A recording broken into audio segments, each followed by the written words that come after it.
So guys मैंने Kubernetes की आपको डेफिनेशन बता दी, आपको बता दिया क्यूबरनेटिस क्या होती है, एंड मैंने ये भी बता दिया आपको master and worker node architecture है ये, उसके बारे में मैंने आपको बता दिया है। 2 वीडियोस मैंने ऑलरेडी अपलोड कर दी हैं। इस वीडियो में आपको मैं बताऊंगा कि कंपोनेंट्स कौन कौन से होते हैं क्यूबरनेटिस के, ठीक है, जो मेनली होते हैं, मतलब मोस्टली पूछे जाते हैं, वो कंपोनेंट्स बताऊंगा, ठीक है। वैसे वो सारे कवर होते हैं, बट अगर कुछ मुझसे रह गया तो आप मुझे कमेंट में बताना, ठीक है, तो मैं वो नेक्स्ट वीडियो में बना दूंगा, ठीक है। सो पहला होता है मास्टर नोड में जाएंगे हम, कंट्रोल पैनल, जो पूरा दिमाग होता है, ठीक है ना, क्यूबरनेटिस का। उसके अंदर क्या क्या होता है, अब देखो, पहला तो हो गया एपीआई सर्वर। एपीआई सर्वर में क्या होता है, वो सारा एंट्री पॉइंट होता है, लाइक कुछ भी आप कमांड रन कर रहे हो, कुछ भी चला रहे हो, वो एपीआई सर्वर के थ्रू होके जाएगा, ठीक है ना। वो सारा उसको एपीआई सर्वर को मैनेज करेगा। आप कुछ भी शेल में लिख रहे हो, कुछ भी करवा रहे हो क्यूबरनेटिस को, है ना, कमांड्स लिख के, तो वो सारा का सारा एपीआई के थ्रू जाएगा, एपीआई सर्वर के थ्रू। सेकंड में आता है ईटीसीडी, ठीक है ना। वो क्या होता है, एक डाटाबेस होता है क्यूबरनेटिस का।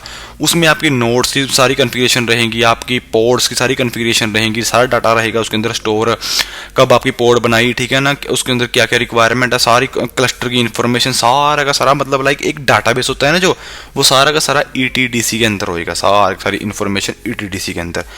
फिर होता है क्यूब प्रॉक्सी। क्यूब प्रॉक्सी क्या होता है, नेटवर्किंग हैंडल करता है, नेटवर्किंग हैंडल करता है सारे सभी चीज़ों की, मतलब कौन सी पोर्ट किस में चलेगी, मतलब ये नहीं कौन सी पोर्ट किस में चलेगी, सारी सारी कम्युनिकेशन कैसे करवानी है आपस में, पोर्ट्स वगैरह, कंटेनर वगैरह की कम्युनिकेशन करवानी है, वो सारी की सारी क्यूबरनेटिस की क्यूब प्रॉक्सी मैनेज करता है। फिर आ जाता है कॉन्फ़िग मैनेजमेंट वाला।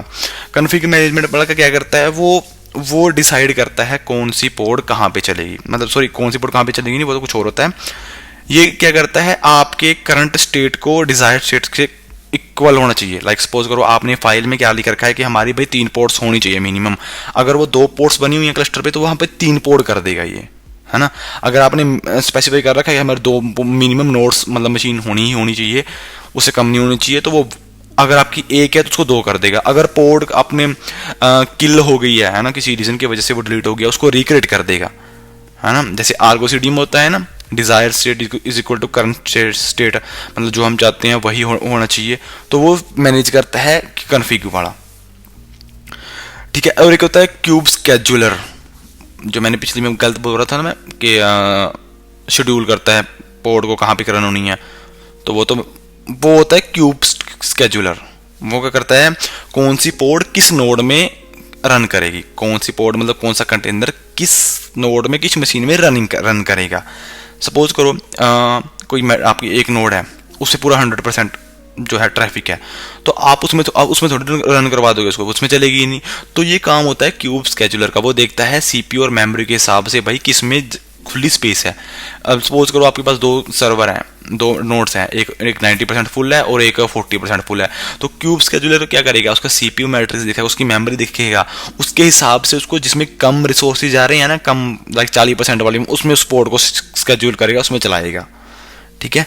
सो होप आपको समझ में आएंगे होंगे ये, मतलब मेनली मैंने आपको बता दिए हैं जो कंपोनेंट्स होते हैं क्यूबरनेटिस के। इसके बाद मैं आपको CLI पार्ट स्टार्ट करवाऊंगा, ठीक है ना। CLI लाइक कमांड्स वगैरह होती हैं जो क्यूबरनेटिस की, है ना, वही मेन होती हैं गाइस। ये तो आपको कुछ करने की जरूरत होती ही नहीं। अगर आप मैनेज्ड सर्विस यूज कर रहे हो, लाइक GCP के में लगा लो, Azure में लगा लो, AWS में लगा लो, आप मैनेज सर्विस यूज कर रहे हो, तो आपको इसकी जरूरत है ही नहीं बिल्कुल भी कुछ सोचने की। वो सारा का सारा मैनेज्ड होता है, आपको कुछ किसी की फिक्र करने की जरूरत नहीं है। अगर आप लोकल अपना सेटअप कर रहे हो तब आपके लिए हेडेक है, डेफिनेटली हेडेक रहेगी आपके लिए। But if you are using the cloud platforms, then आपको कोई इशू नहीं है इस चीज़ का कि आपको देखनी है लाइक मैनेज सर्विस में कि मेरा कुछ इशू तो नहीं आ रहा। वो सारा वो हैंडल करते हैं, बस आपको अपनी एप्लीकेशन पे ध्यान देना होता है, ठीक है। That's it, you have to manage your application only. So hope आपको वीडियो अच्छी लगी हुई गाइस। कुछ लगता है आपको कुछ रह रहा है, कुछ पेंडिंग रह रहा है इसके बीच, तो कमेंट में बता दीजिए। अपना फीडबैक जरूर दीजिए, फीडबैक मोस्ट इंपॉर्टेंट होता है, ठीक है। फीडबैक के बिना कुछ नहीं है। फीडबैक में बताओगे हमें, तभी हम इसको अगर उन चीज़ों को इम्प्रूव कर सकते हैं, अदरवाइज नहीं कर सकते। सो कमेंट के आपका वेट रहेगा और सब्सक्राइब कर दीजिए चैनल को। मिलते हैं नेक्स्ट वीडियो में।